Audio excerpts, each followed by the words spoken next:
Olá, boa tarde.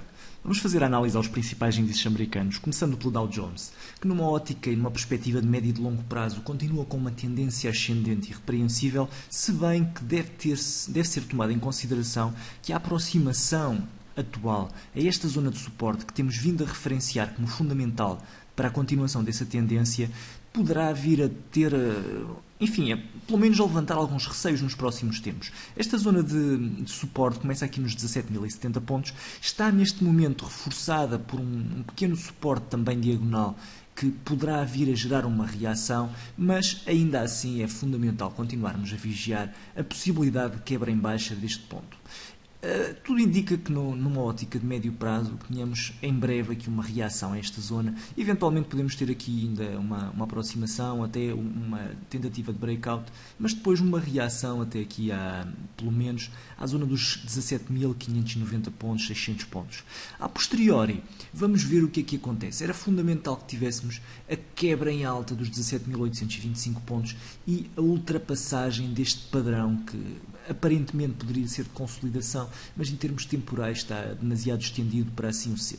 No que diz respeito ao curto prazo, eu tinha deixado na semana passada a indicação de neutralidade, porque tínhamos aqui no Dow Jones aquela questão de numa perspectiva de curto prazo, tínhamos aqui 3 máximos relativos consecutivamente inferiores ao anterior, descendentes, e a mesma situação a verificar-se nos mínimos relativos. Primeiro mínimo relativo, segundo mínimo relativo inferior ao anterior, terceiro mínimo relativo inferior ao anterior, o que geralmente é um sinal de tendência descendente. Esta questão estava a preocupar-me, daí eu ter deixado a indicação de neutralidade, apesar de termos tido a quebra em alta do potencial padrão de inversão. A verdade é que rapidamente começamos novamente a ver um padrão descendente no índice e temos, numa ótica de curtíssimo prazo, aqui no gráfico horário, temos 4 máximos relativos consecutivamente inferiores ao anterior, precisamente o mesmo cenário nos mínimos relativos, e temos aqui a cotação muito próxima de atingir, uma vez mais, mínimos relativos. É absolutamente crucial que tenhamos em breve a quebra em alta deste máximo relativo nos 17.435,40 pontos. Se assim fosse, teríamos, pelo menos numa ótica de rally de curto prazo, teríamos caminho aberto para aproximação aos 17.700 pontos.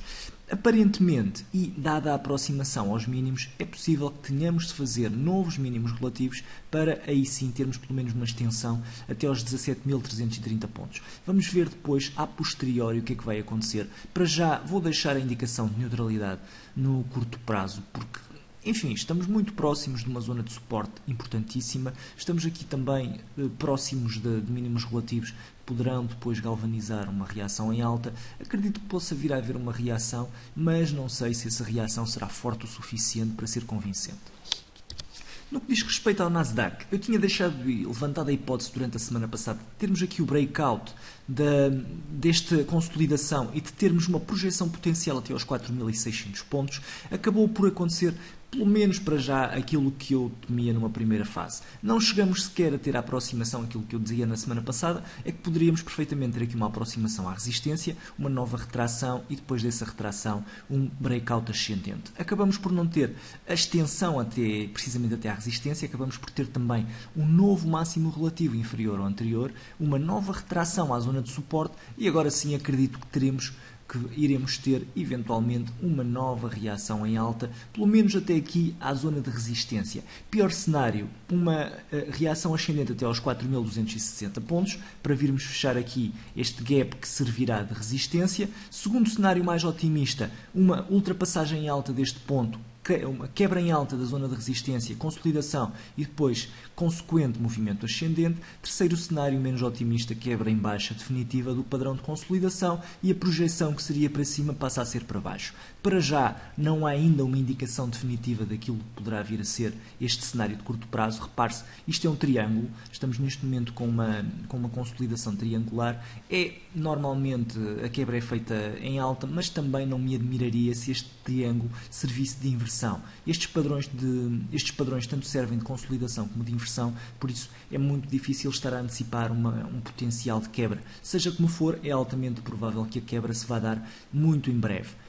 Provavelmente tudo indicará que será a favor da tendência, mas ainda assim não é de descartar, volto a repetir, uma quebra em baixa do padrão. Ainda assim, e enquanto tivermos aqui este suporte inviabilizado, ou, perdão, sem ser quebrado em baixa, numa ótica de médio e longo prazo, continuamos com uma tendência claramente ascendente. Já no que diz respeito ao curto prazo, repare-se que tivemos aqui, ao contrário do que aconteceu com o Dow Jones, tivemos aqui a ultrapassagem em alta deste máximo relativo, que é um bom sinal de força. Não temos ainda a ultrapassagem em baixa deste mínimo relativo, o que também é um importante sinal de força. Apesar disso, claramente se nota mais uma volatilidade enorme, que geralmente é um sinal um pouco negativo, sobretudo quando temos uma tendência ascendente de tão longo prazo. Esta enorme volatilidade no curto prazo acaba por ser um indicador de alerta, digamos assim. Não é um indicador de perigo propriamente dito, mas é um sinal de alerta. Posto isto, e apesar de termos tido aqui a ultrapassagem alta deste máximo relativo, eu vou ficar também neutro no que diz respeito ao Nasdaq durante mais uma semana, porque sinceramente não consigo definir para que lado vai haver a quebra, e por isso, para já, vou jogar pelo seguro e manter-me na neutralidade também neste índice. Para terminar, S&P 500, um índice que também tem vindo da mesma forma aqui a consolidar barra enfraquecer. Estamos com um movimento de consolidação, para já, o que tudo indica, numa ótica de médio prazo. Para já, e ainda estamos algo afastados, mais do que em relação aos outros dois índices, da nossa zona de referência aqui nos 1970 pontos, 75. Para já, enquanto esta situação se mantiver, nada a dizer em relação ao médio prazo e médio e longo prazo. Já no que diz respeito ao curto prazo, ao contrário do Nasdaq, o S&P não foi capaz de quebrar em alta esta resistência. Tivemos aqui um igualar do máximo relativo anterior, uma retração significativa após esse toque na zona de resistência, e repare-se que temos já 4 máximos relativos consecutivamente inferiores ao anterior. Teria dado aqui um short de curto prazo depois deste duplo topo assimétrico. Ainda assim, uma vez mais também conseguimos notar bastante volatilidade, uma volatilidade bastante significativa, muito mais do que aquilo que nos vinha a habituar nos últimos meses. Para já, então, estamos de olho nesta zona de suporte. É possível que haja aqui uma reação em alta na zona de suporte. Vamos ver o que é que acontece. Para já, seria fundamental, numa primeira fase, que invertêssemos este tal padrão de máximos relativos consecutivamente inferiores ao anterior e que tivéssemos a quebra, para já, numa primeira fase, dos 2020 pontos. Será esta a fronteira inicial? Vamos ver se isso acontece. Igualmente, em relação aos dois índices anteriormente analisados, também para o S&P 500 eu vou manter a minha neutralidade de curto prazo e vou esperar para ver o que acontece durante as próximas semanas. Para já, e volto a referir esta questão, uma questão que tantas vezes tenho vindo a referir, é fundamental que tenhamos em consideração que quando há uma situação de dúvida, ou quando nós não conseguimos perceber de forma clara para que lado vai pender um índice ou um ativo qualquer, estar de fora é tão importante e pode ser tão lucrativo como estar dentro para o lado certo. Apesar de podermos apanhar a tendência muito mais tarde do que quem está dentro, também é verdade que poderíamos ter uma perda significativa se não acertássemos na direção da tendência. Por isso, o mais sensato nessas ocasiões, na minha opinião, é manter a neutralidade e ficar de fora.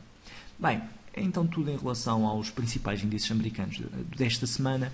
Voltamos com a análise aos índices europeus amanhã. Obrigado pela atenção e um resto de bom dia.